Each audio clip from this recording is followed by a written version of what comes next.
O evento global é anunciado como o Conselho da Paz.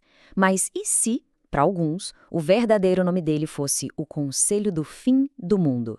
Nessa análise, a gente vai mergulhar na perspectiva por trás dessa afirmação tão provocadora. A fonte que a gente analisou coloca exatamente essa questão no centro de tudo. De um lado tem a promessa de paz, do outro, a suspeita de algo bem mais sombrio. Vamos explorar essa tensão, seguindo o raciocínio apresentado no texto original. Bom, para a gente entender de onde vem essa crítica tão forte, primeiro a gente precisa botar as coisas em contexto, né? Afinal, de que evento exatamente estamos falando? Olha só, o evento em questão é este Conselho da Paz, com a primeira reunião marcada para fevereiro de 2026. O autor do texto já chama atenção logo de cara para o local, o Instituto da Paz Donald J. Trump, ressaltando que o nome é recente, fruto de uma mudança no Conselho Administrativo anterior. E não é um evento pequeno, viu? A escala é global. Segundo a fonte, mais de 20 nações confirmaram presença.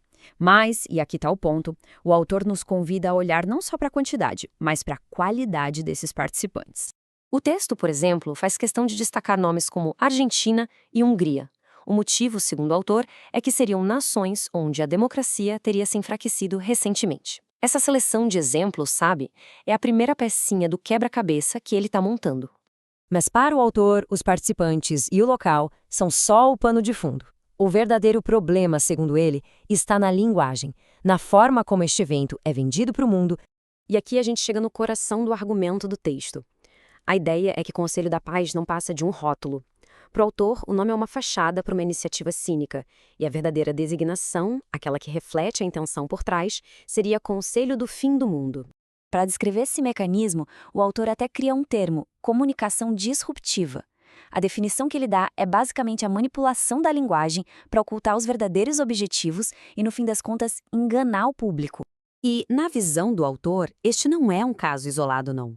Ele aponta isso como uma tendência política mais ampla, traçando um paralelo com a retórica usada na reforma trabalhista do Brasil, onde, segundo ele, as palavras também foram usadas para mascarar a realidade.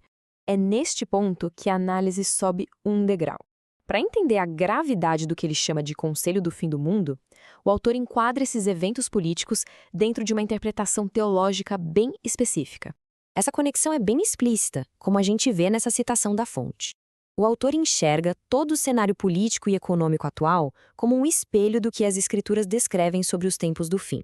E para todo mundo conseguir acompanhar, vamos definir esse termo-chave aqui. Escatologia. É o ramo da teologia que foca nos eventos finais da história, no destino da humanidade. É precisamente através dessa lente, a lente escatológica, que o autor interpreta o Conselho da Paz. Para dar um contexto histórico, o autor aponta figuras como Napoleão, Hitler e Stalin como predecessores, ou seja, encarnações do mal. A grande diferença para os dias de hoje, ele argumenta, é que o engano agora viria disfarçado de bem, com uma roupagem de moralidade e até de religião. Diante de um cenário que ele descreve como tão perigoso, a pergunta do autor se torna: e a igreja? A sua conclusão é que a instituição estaria despreparada, o que o leva a uma crítica interna bem forte. E a crítica é bem ampla.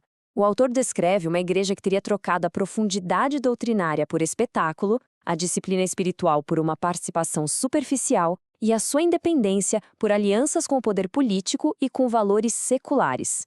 E a linguagem que o autor usa não economiza na força, viu?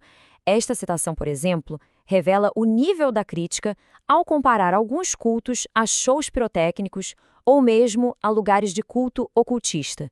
É bem pesado. Finalmente, o autor conclui com um alerta e um chamado à ação para os que compartilham da sua fé. E aqui está o pulo do gato do alerta. Para o autor, uma fé enfraquecida inverte os papéis. Em vez de os fiéis analisarem criticamente os tempos, são os tempos que acabam por moldá-los passivamente, sem que percebam a influência. Em resumo, a conclusão do texto é que a igreja estaria muito apegada às coisas terrenas, como consumismo e poder. E é isso que, na visão do autor, a impede de cumprir sua missão principal: refletir a glória de Cristo, especialmente em tempos de engano.